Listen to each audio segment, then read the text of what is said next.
Hello everyone and welcome to my Bachelor Nation official channel. I hope everyone is having a wonderful day. Before we begin, please hit the subscribe button and gives this video a thumbs up. Some viewers believe that the Bachelor franchise is in serious decline. When it first aired over a decade ago, the show seemed fresh and new. However, fans are becoming dissatisfied with the status quo. The network apparently intervened to save the show with a new producer. Keep an eye out for all of the specifics. Bachelor in Paradise was paused for the 2024 television season after Season 9 aired in 2023. The move fueled suspicion that the spin-off was complete. But ABC revived it for a massive Season 10. The new show was taped in Costa Rica in luxurious accommodations, rather than a rundown resort in Mexico, as in prior seasons. Hannah Brown joined Wells Adams, the returning bartender. However, viewers have noted the most significant difference in the show's appearance. Season 10 featured all-new cameras and innovative editing. Many viewers dismiss it as a low-budget knockoff of Peacock's Love Island USA. Another startling adjustment was the addition of a $500,000 cash reward for the final couple. So, instead of hunting for love and engagement, the show has evolved into a money battle. The Bachelorette was likewise put on hold for this year after Gen Trans season aired last summer. This fall, ABC will premiere a new season of The Golden Bachelor. The Bachelorette might return in 2026.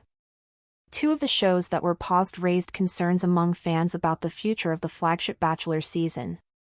ABC confirmed a few months ago that The Bachelor will return for Season 30 in early 2026. But there's a new showrunner. Scott Teddy takes over as The Bachelor's executive producer and showrunner after several producers left or resigned earlier this year. Scott Teddy is also The Bachelor in Paradise Season 10 executive producer. Deadline reported this week on another behind-the-scenes shakeup. A previous producer is returning to help preserve the brand. Jason Ehrlich, who has worked with the franchise for 20 years, will return as a consulting producer for Season 2 of The Golden Bachelor. He worked as a producer on the first season before leaving the property after Teresa and Jerry Turner's marriage fell apart. He will work alongside showrunner Jessica Castro on the upcoming season of The Golden Bachelor. The two will have their hands busy attempting to redeem former NFL player Mel Owens.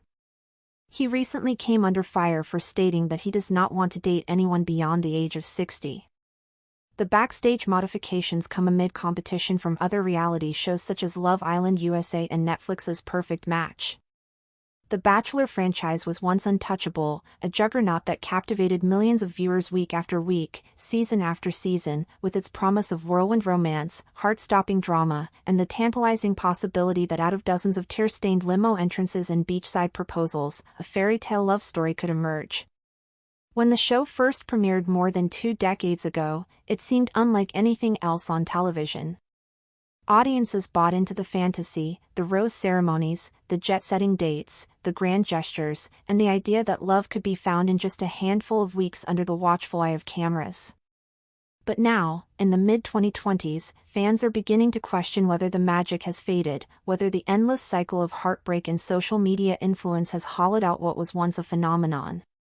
Some longtime viewers even claim the franchise has passed the point of no return, pointing to declining ratings, a revolving door of producers, and spin-offs that no longer feel essential. The complaints echo louder each year: it feels staged, it feels recycled, it feels corporate. Instead of rooting for love, fans wonder if contestants are only auditioning for Instagram followers or a podcast deal. This cynicism has sparked conversation in entertainment circles about whether ABC has lost control of its crown jewel reality property. When Bachelor in Paradise was paused for the 2024 television season, the absence sent shockwaves through Bachelor Nation. Season 9 had ended in late 2023 with respectable but not spectacular ratings, and then suddenly there was silence. No cast rumors. No filming updates. No cheeky tweets from Wells Adams. Fans began to speculate online that Paradise had been quietly cancelled. After all, the formula had begun to look tired: the same beaches in Sayulita, the recycled margarita jokes, and a revolving cast of men and women who seemed more interested in making TikToks than in finding lasting love. On Reddit, message boards filled with speculation that ABC was pivoting away from the format entirely.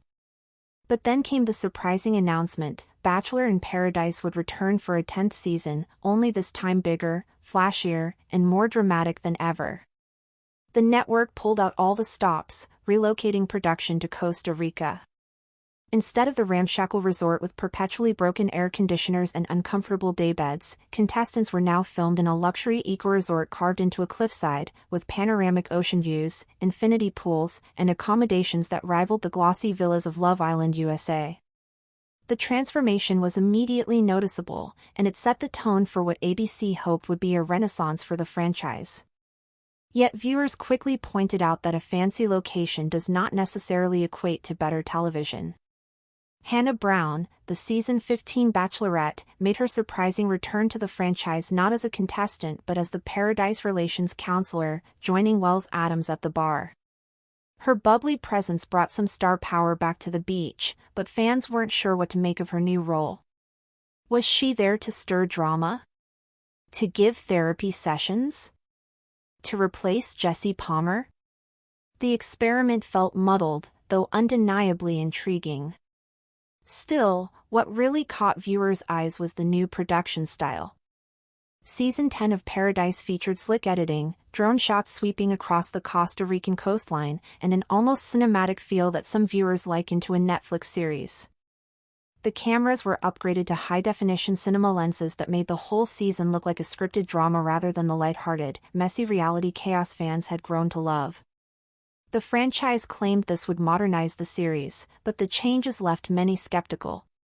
Social media lit up with side-by-side comparisons to Love Island, USA, with critics dismissing the new aesthetic as an imitation of Peacock's hit dating show rather than an authentic evolution.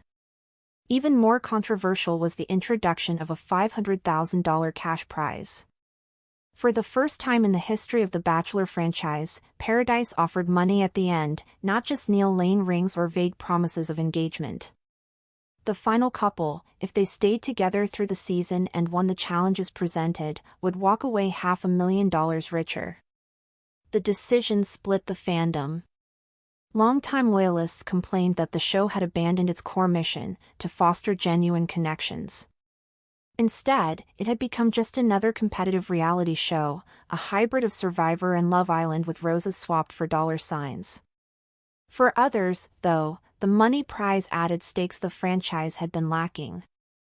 Why not admit that contestants were motivated by something beyond love? Why not give audiences a chance to root for strategy, alliances, and gameplay? The result was a bizarre but undeniable shift in tone. Suddenly, contestants strategized openly, forming partnerships based on who they believed could last long enough to cash out, rather than who they actually loved.